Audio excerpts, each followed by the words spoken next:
What's going on, ladies and gentlemen? Clinton Bowman here. Welcome to Sending the Clowns, episode number 5. We're talking about American Horror Story Cult. Episode number 5, Holes, name of the title, and I'm joined by my very, very wonderful co-host, Sarah Menendez. Sarah, how are you on the 6th anniversary of American Horror Story? The 6th anniversary today? Yes. That's not much of it to do, but I'm in that Halloween mood, son. Not surprised. Here for that pumpkin aesthetic, yo. The pumpkin aesthetic, all the horror stuff that's going on, all the fancy costuming and all that stuff, yeah. And then also Comic-Con this weekend too. So October is a big month, in general. But for those of you that enjoy Halloween, make sure you check out the Outerhaven. Before we get into this whole thing, make sure you check out the Outerhaven. Sarah's going to have a lot of fantastic Halloween-related content coming through in the month of October. I'm excited. Sorry. I know, I was a little slow on the uptake there. In a month. What day is it today? Nah, it's understandable. I mean, the week is a little, fun for people. You know what I'm saying? So can't really complain too much about that. But that being said, ladies and gentlemen, let's get in with the recap of American Horror Story, episode number 5, excuse me. Odd number. Remember that. So Beverly Hope, we open the show with Beverly. So she's reporting on Meadows' disappearance, and her boss wonders how she manages to scoop all the stories. So he fires her after talking about the tape of Serena's murder. And she basically, counters with a threat to reveal the relationship. So Winter, talks about an informal poll of Kai's campaign awareness, and is saying it's getting there, especially with the murders being a thing. But Kai resolves that Beverly's problems can be solved by killing Bob in the most sensational way possible, as Ivy is coming in wondering what she missed. So Allie's watching her face at home and envisioning that bugs are burrowing holes into her neck. So she's scratching her neck bloody, and Rudy does explain the fear of holes have to do with voids in her life. As such, she's basically talking to him about that stuff, talking about the whole Allie and Ivy deal, because, her finances being locked with hers, and she believes Ivy did plan a separation, talking about a whole year earlier, which, Ivy did spurn the whole deal. So Rudy says, focus on what you can control. So Ivy's driving Winter, and they're talking about how the plan is working out. So yes, confirmation, the incident was planned with Winter and Allie, but it did upset Ivy in a degree. So the assault on Bob was choreographed, and they carried out the invasion plan, and they chanted out, Hail Satan in Latin. So Bob says, I have a captive gimp in the attic, and the gang kills the submissive man who is being suspended from the hooks, right?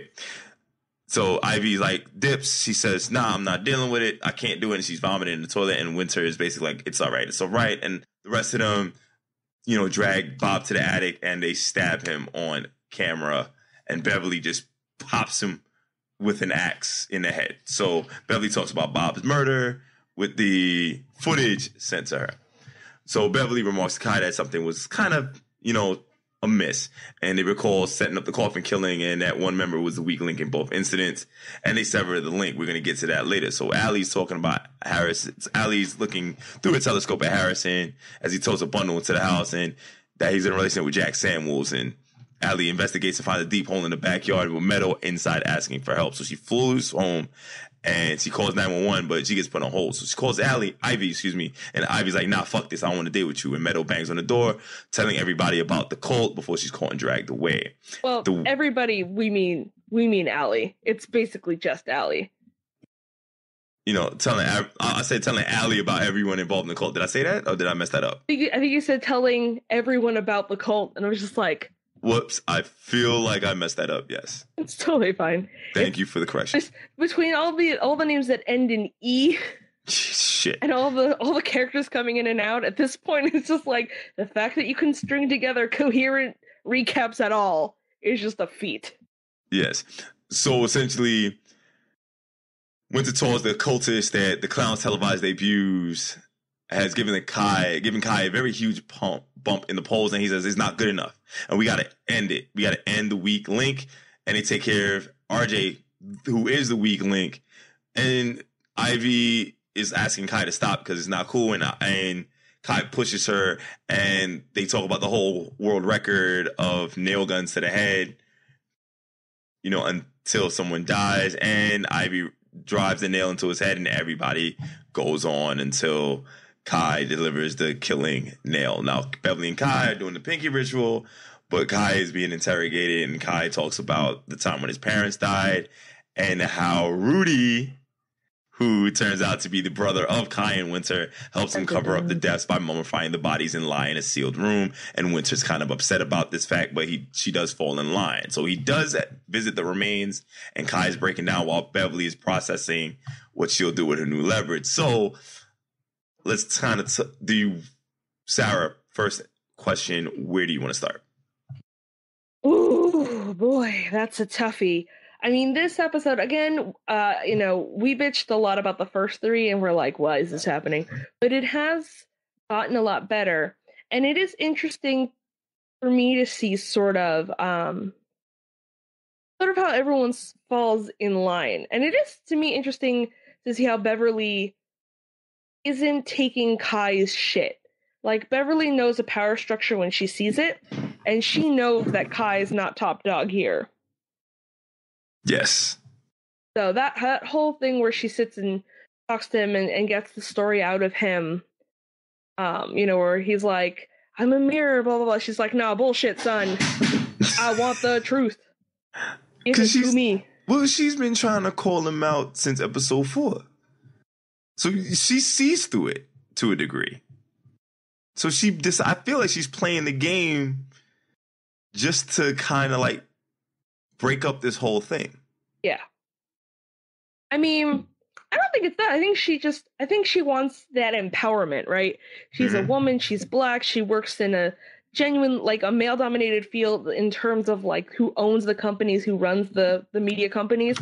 And she wants control and she wants power. And this is a really easy way for her to get both of those without, having to like claw and scratch or fuck or whatever, other tactics you need to get to the top. Which I know that last week upset you, and I really didn't want to, kind of like express it that way, because that was kind of it. I still have an issue with that from last week, and I like the way they did bring that up at the beginning of the episode. Where it's I also have so many questions, like, who is this mystery gimp? Right. Did they ever unmask him? Like, who is this dude? Like, nah, they never unmasked him at all, from what I understand. Like, he was just there. Yeah, and he was just there. Yeah. But, I mean, it's good to see a confirmation that Allie isn't crazy. Yeah. It's just like, oh shit, and it looks like from the preview for the next episode, which is a little bit of a cheat, but Kai talks about the trucks coming into the neighborhood, and I'm just like, oh shit, this is ploy number 2. Right. Yeah. So, you look at that. I mean, the way I see this episode, just as a whole kind of like construction, the construction of this episode was legitimately, I feel like they're setting Ivy up to be a very weak link outside of RJ. Yeah. But also to kind of like, dethrone Kai. Yeah. As the cult leader. Because if you look at the end of the episode, Kai was nothing like that. I mean, if you were to say it, Kai was kind of a wimp. Like, he just took all the shit and didn't do anything about it. It was his brother, Rudy Vincent, that was just like, well, let's do this and let's do that. I think there's a difference. I think Kai felt the same way a lot of the people who, in the cult feel. They feel disenfranchised and they feel like they lack power. Yes. Which is a big call for cults. So to me, it just sort of falls in line. It's not that like it's that he was looking for something, and Rudy I don't think Rudy made decisions per se. I just think he was a passive observer, and then when like the power vacuum was left open in Kai's life, he just filled it. Okay. That's how power vacuums work. And you know, the same thing with Winter. Like now, the authority of the parents is gone. Winter has to do what her brothers say because that's the only people she's got left. Yeah, she's the youngest one. Yeah, I mean, as far as we know, God only knows that there's like secret extra siblings hiding somewhere. Yeah. You know, the next thing you know is gonna be like Meadow is our cousin or some bullshit. It's a crazy crowd coming out, but it does explain why, you know, the fear killings were happening. You know, now that Rudy not only is involved, but he's like the mastermind. Right. And then it was interesting because I was having a discussion with my friend. I mean, I was having a discussion with you while we were watching it, but I was also having another discussion with a different friend because, yeah, this shit is getting intense about the scene where they're putting the nails in RJ's head. Now, yes, do you think that was a smart thing for Kai to do or a dumb thing for Kai to do? The nails in the head? Yeah. It depends, because let's just say he put the nails in there with his own, you know, fingerprints on there. Yeah. He gets caught.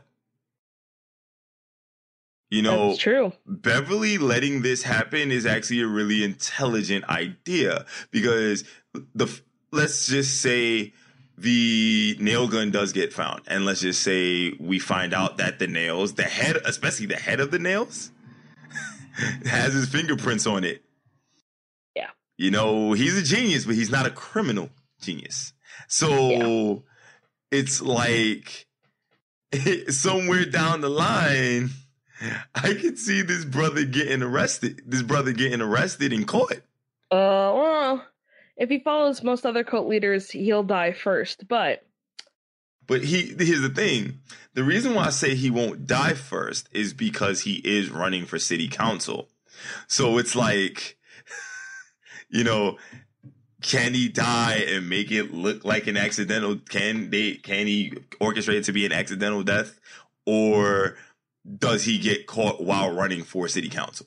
That's the question. That's going to be the big question. Now, for me, it was interesting because my friend was really mad about the scene because she was just like, oh my God, how could you? That's so dumb. How could you stay in the cult knowing that they could kill you at any time?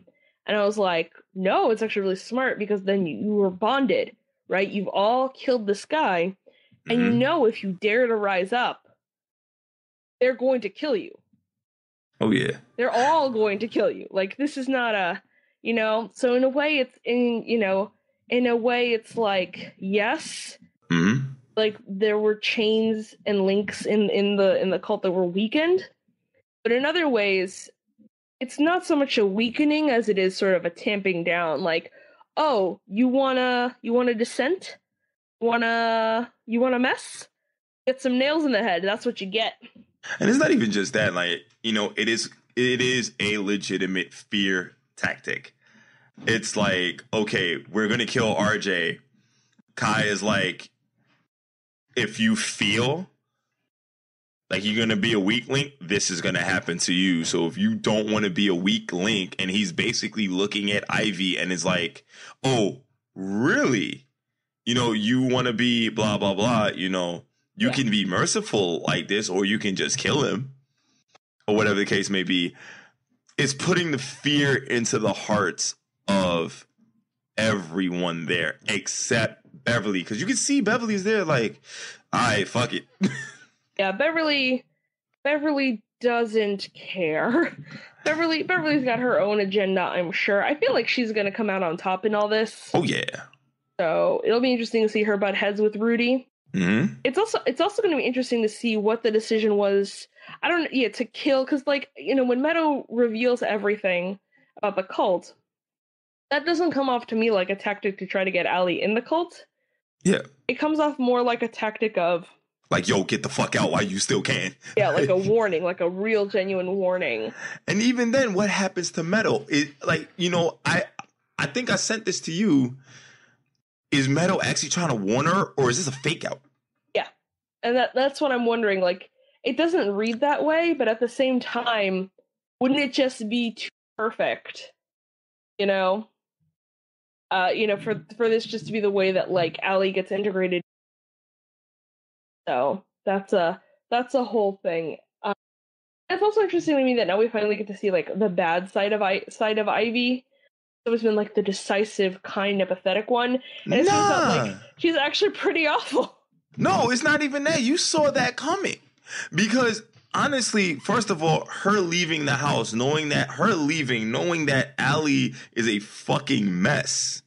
Her being very, standoffish. She's always looked at her like she's fucking crazy. She's always basically said in the first 3 episodes, I don't think I can deal with this. And it wasn't a genuine, I don't think I can deal with this. It was like, I'm going to keep driving you into madness. Dude, the fact that she let Ozymandias keep the comic. Yeah. Knowing how scared Allie is of clowns. Yeah, no. How's the password clowns on the computer as well? Yeah. Also at the same time, if Ivy saw the pass, if Ivy knows that Oz saw the password and willingly let him see it just so he can go and do stuff like that, that is her using her son. And that right there. Yeah. It's icky. The whole thing is like this poor woman, poor Allie's just been gaslighted left and right by every single person she knows. And her son is legitimately a victim in all this as well. Oh yeah, for sure. He's just a pawn. Mm-hmm. Say what you will. And it's interesting then when you think back about how Winter, showed him the videos, and it seems like she's trying to indoctrinate him early. Mm-hmm. That to me is super interesting. Like, is there like, does Ivy know that like maybe they want to include the kid in the cult too? Like maybe they want to keep expanding. Or think about this for a minute. Think about it from a legal standpoint. Allie has certifiable mental illnesses. Yeah. No court in the United States, knowing her condition, with the evidence that's there, would ever let Oz stay with Allie. Yeah. That is fair. Yeah. So from a legal standpoint, Ivy has the advantage no matter what. That's true. She set it up that way. Every single thing is designed to basically keep Allie from having any power. Mm-hmm. I think that might also be part of the ploy. Indeed. And that's the scary part. You look at it like Harrison's not a bad person at all. You can tell Harrison's not a bad person. He's just dealing with shit. He was just disenfranchised, and Kai took advantage of that. Yeah. He's got his problems. We'll just leave it at that. And on top of that, he's too afraid to leave. He's too afraid to leave or make any real decisions on his own. So it's like you got that. Same thing. And then Gary got his freaking was it Gary? Gary got his freaking arm chopped off. Yeah. And then Kai saves him. So that's a whole setup on its own. So it's like he's loyal to Kai. And then you look at Beverly, and it's like, Beverly, we know what Beverly's in there for. And Jack Samuels, the detective, is in on the whole thing too, because of Harrison. So when I see it, I see, granted, Ivy trying to show some empathy and stuff like that, but she's actually the worst person in that cult from where I see it, because of what she did to her wife and son. Fair. Okay.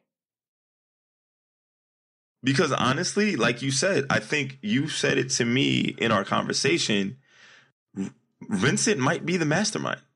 I think he is the mastermind. I don't think this goes up any higher. Right. So, so he might be the mastermind behind it, or at least the brains behind the operation. So you have to wonder if he is actually a therapist, like a trained therapist. Right. I mean, he wouldn't have a practice otherwise. Yeah. And it's written for, psychiatry and psychology and psychotherapy. Those are kind of hard to fake. This is true. So, I mean, I again, like you said, how you explain Beverly, I feel for Beverly because it's like, black, female, male dominated industry, largely male dominated world. She is the most disenfranchised. Yes. You look at Ivy, she's female. She is LGBTQ in a male dominated industry. A hetero dominated industry for the most part. Yeah. If I could say that rightly. But I think it's heteronormative? Heterocentric. Heterocentric. That's the word I was looking for, right? Granted, if we want to take a look at it from terms of, I want to say race, but more so nationality, ethnicity standards, she still has some of the benefits because she is a middle-class white woman. Yeah. Beverly is a middle-class black woman. That doesn't mean shit. Yeah, class means a lot less when you're a person of color. Right. So, so Beverly has actually the most to gain in this. That's true. Because Ivy, excuse me. These names, why? I know. All these. Yeah, because Ivy doesn't have as much to gain. She is a lot worse. And I'm not saying it. I know people are going to listen. It's like, oh, this guy is, trying to say, I'm like, no. Objectively speaking, she has far less to gain. She has a nice house. Allie's finances are tied to Ivy. She has the kid. She has the business. Got everything. She's got everything. Allie has nothing. Beverly lost her job. Yeah.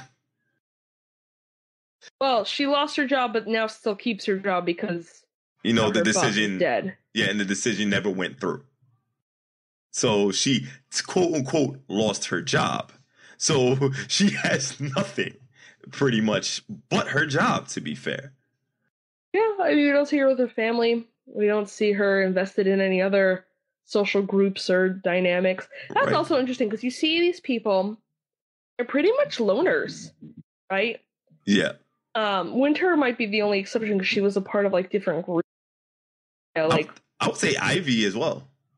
Maybe in a way, but it's one thing to be an employer and have employees, and another is to be part of a social group. Right, because Winter being in college, going to Vassar, and basically voting, campaigning for Hillary Clinton. Yes, and other people, but Ivy is a mom who works basically a full-time plus job, right? Mm-hmm. Beverly, is all career oriented, and we don't see her even with a family. Yeah. Gary's Chaz, yeah. I was gonna say it is Chaz, quote unquote, but Gary, not Greg. Yeah, Gary doesn't really seem to have anybody. He's he's very much either a lower class or lower middle class blue collar salary man. Yep, and then you've got Jack Samuels, who's a detective. Well, him we don't know very much about. His conversion story is going to be interesting, but for me, it's also Meadow and Harrison. Billy Eichner. Harrison, yeah, Meadow and Harrison have each other, and that's about it. Again, you don't really see them participating in other social groups or activities. Mm-hmm. You don't really see them interacting with their respective families. So the choices are not random. No, you're right. Of course not. So, definitely not. Super interesting to see how they're sort of building. They're building up this community, but they're also breaking it down in different ways. It's going to be very interesting to see in the long run how this works out for everybody. Mm-hmm. So, I don't know. Do you have any predictions for next episode? Well, the name of the title is Midwestern Assassin. So, there's going to be something definitely going to be coming up there. I really think that the cult is going to start to thin itself out going in, because we're what, halfway through now? It's 11 More or less, episodes. yeah. It's 11 episodes, so episode 6 is the halfway 11 point. episodes. Oh man, that was 13. Yeah, no, we are we're in the second half basically. Yes, episode 6 is the halfway point. So, I mean, we're going to start to see the cult maybe thin itself out to a degree. We'll have to see. What would be your predictions there? I don't know. I think for next episode, we're definitely going to see more of Kai's rise to power. Okay. Considering that the elections are slowly becoming the focal point. Mm-hmm. So for me, I think that's what's going to take center stage. Right. If there is going to be an assassination, I think it's going to be a political one. Right. I mean, the first one was definitely a political assassination that we saw in episode 1. For sure. I think there's going to be another one. A more high-profile one? I don't know if I'd go that far. Okay. But there's definitely going to be something in that realm. Right. Just because it just feels like Kai needs more events to feed off of. Right. That'd be my guess. No, that definitely makes sense for that. But you know, like we used to do with the other show. I mean, I should have did this at the beginning, but maybe like if you were to summarize it in 5 words or less, you know, this episode, what would you do? What would you say? Things get uncomfortable. Shit does get real. It gets a little too real. Yeah, you're right about that. You know, Clint, I just think you hit the hammer on the head. Oh, wait, it's hit the nail on the head. Yes, hit the nail on the head. When shit just is real, yup. Shit's getting real. That being said, yeah, I actually forgot to live tweet this week's as well. I mean, I feel bad. I enjoyed live tweeting. How dare you? I'm going to do it next week, I promise. The Comic-Con and work and all that stuff's gotten in the way in terms of the mental stuff. But, you know, once everything's cleared up, you know, live tweeting comes back. Make sure you follow the Outerhaven on Twitter. I'll be trying to live tweet from that. So let's get to the podcast that we have lined up. Obviously, with Halloween coming up, I don't know if this was 100% sure, but Sarah, I would like to pass this part off to you if you have anything that you are, you know, hotly working towards for the end of October. Well, unfortunately, the Senate analyst had to get postponed to 2018 because life is sad and things happen. But I will be doing a Halloween special for Senate analyst. I won't say about what, because y'all should be surprised. It'll be a little treat for y'all. But other than that, you should keep a lookout for content that's going to be coming out. You know, we've got lots of spooky lists coming out, maybe even a spooky op-ed waiting in the wings. I do a lot of writing around this time of year because I love me some fall aesthetic. But definitely in for that. And of course, listen into our other lovely podcasts. If you like the dark and the scary, you should catch up on our Strange and Wonderful podcast, which we will someday continue. I'm going to give it to you straight up. I would like to continue that in 2018. Yes, we should. We definitely should, at least after American Horror Story is done. Yes. I think I can only do one recap at a time. There's too much. Besides, I mean, you know, I'm kind of glad that I found out that CBS All Access has Twin Peaks as well. Oh boy, yeah. Oh man, it's a good thing. Let's not talk about Star Trek. No, I found out. No, I'm not talking about Star Trek. I just found out it has Twin Peaks, and I was like, oh shit. I'm like, that's kind of dope. You know, that's actually really good. So I can actually catch up on that while watching Star Trek Discovery. But go ahead. Yeah, because they were the ones who originally had Twin Peaks, so it makes sense why they have that. But I thought it was ABC. I thought it was CBS. No, it was ABC. Oh, maybe they sold them the rights. Yes. Makes sense. You know, just keep it spooky, people. That's all I'm going to tell you. Yeah, so other podcasts that we have that are not spooptacular. Spooptacular. Excuse me. The spoopiness Xbox Experience Podcast, we brought back episode 34 this weekend. Now, no video, audio only. Video will come back next week for 35. We also have Sony Centric.